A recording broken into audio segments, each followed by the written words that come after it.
When Moses died, God chose Joshua to lead the Israelites into the land he had promised their ancestors.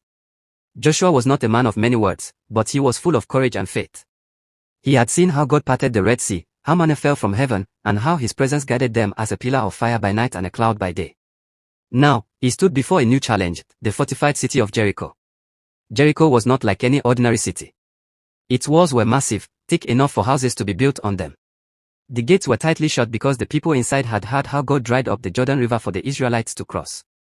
Fear filled the hearts of Jericho's soldiers and kings, yet they trusted their mighty walls. To human eyes, the city looked impossible to conquer. But Joshua had learned that when God speaks, impossibility melts like wax before fire. One evening, as Joshua walked near Jericho, he lifted his eyes and saw a man standing opposite him with a drawn sword. Joshua approached boldly and asked, "Are you for us or for our enemies?" The man replied, "Neither, but as commander of the Lord's army I have come." Joshua fell to the ground in reverence. This was no ordinary warrior, it was an angel of God's presence.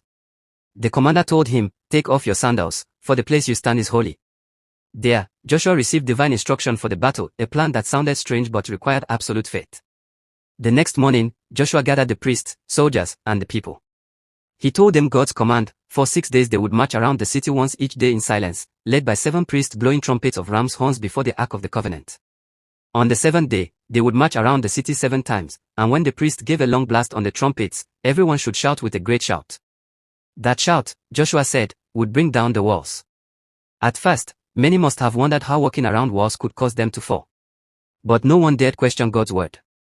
The ark, the symbol of God's presence, went before them, and each day they moved in silence except for the sound of the ram's horns echoing against the stones. From the walls above, Jericho's soldiers watched and mocked them, yet the Israelites kept their calm. Faith held their hearts together even when logic could not explain what they were doing. Day 1 passed, then day 2, 3, and 4. Still, nothing happened. The people grew tired, the sun burned their backs, but Joshua's steady gaze and the priest's constant blowing of trumpets reminded them that God's promises never fail. On the 7th day, before dawn, Joshua rose early and gathered the people again. "Today," he said, "the Lord will give you the city." They marched once, twice, 3 times, up to 7 times.